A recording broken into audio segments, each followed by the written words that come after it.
Hi, Stephanie Carter-Kelly, yoga physical therapist. Today we're going to talk hamstrings. Many people have tight hamstrings. Again, we sit in sort of that chair all day long, that right angle in the hips and the knees, and that keeps our hamstrings tight. The hamstrings mostly function at the knee to bend the knee. They also cross at the hip, so they work to extend the hip, but not quite as much as they do across the knee. For this little training, you're going to need a strap so that we can stretch the hamstrings.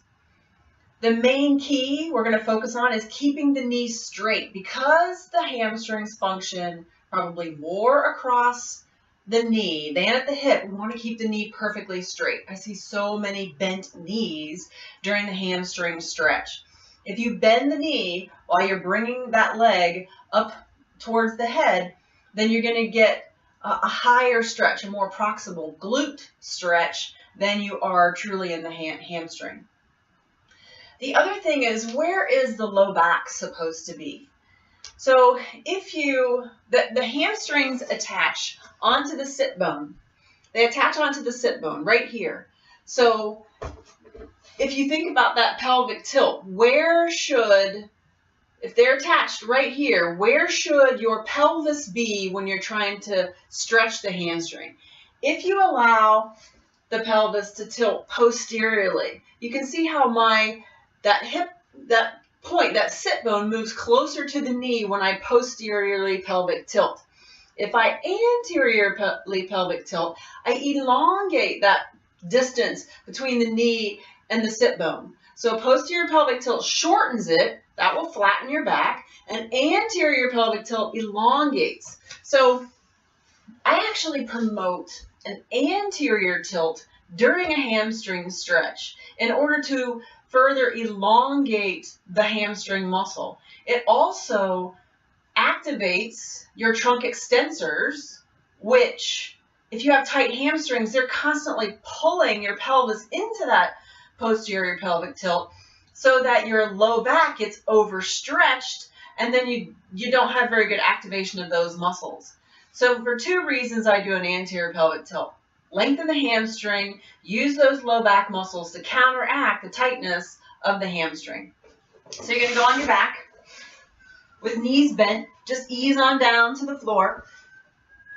We'll work on the left hamstring first, bringing your foot up into the strap. I like the ball of the foot to go in the strap.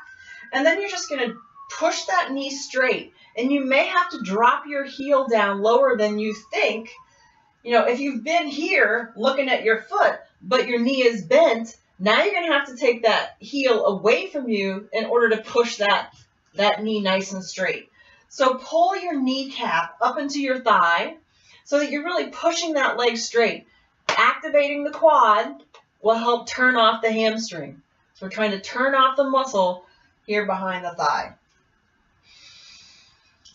So I walk my hands up the strap so that I can just kind of hang on with my fingers and not worry about what my arms are doing. And you can just take your right leg long and straight onto the mat. I've got my foot onto the wall. That's a useful technique to kind of put your heel onto the wall, stabilizing the whole right side of your body. So already I feel a stretch, in that whole length of my hamstring.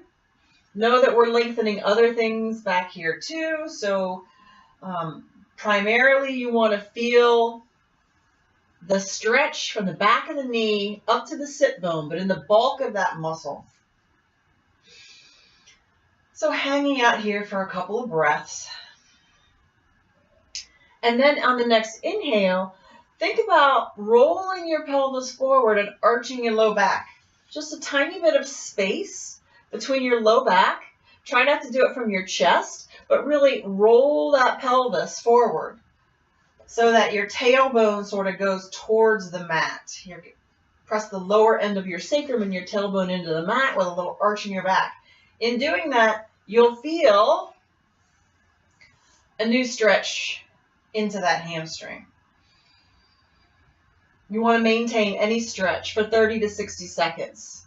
since we've created a new stretch by rolling the pelvis forward, you want to make sure that you hold it another 30 seconds. So the first stage, 30 seconds, second stage, 30 seconds, or you can hold each of those for up to a minute.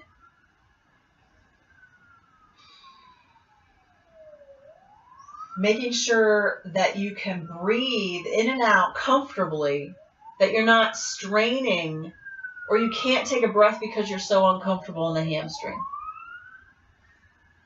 Go ahead and bend the right foot. You can bend the left a little bit. Go ahead and take the strap off of that left foot, and you're just going to repeat that on the other side. So the strap goes onto the ball of the right foot.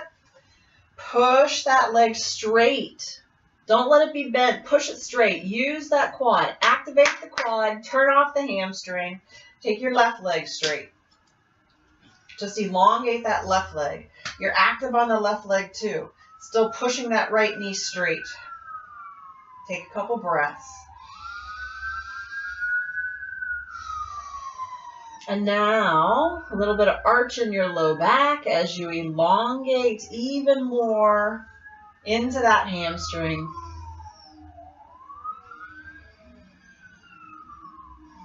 Keep working the kneecap up the leg, rolling that pelvis forward, pressing the tailbone and the lower end of the sacrum with a gap in the small of your back.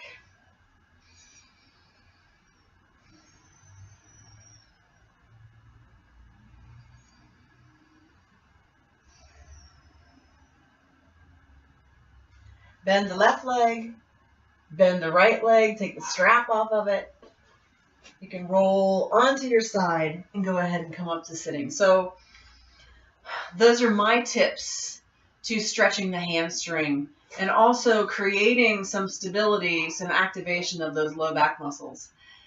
Visit StephanieCarterKelly.com for more information about yoga physical therapists.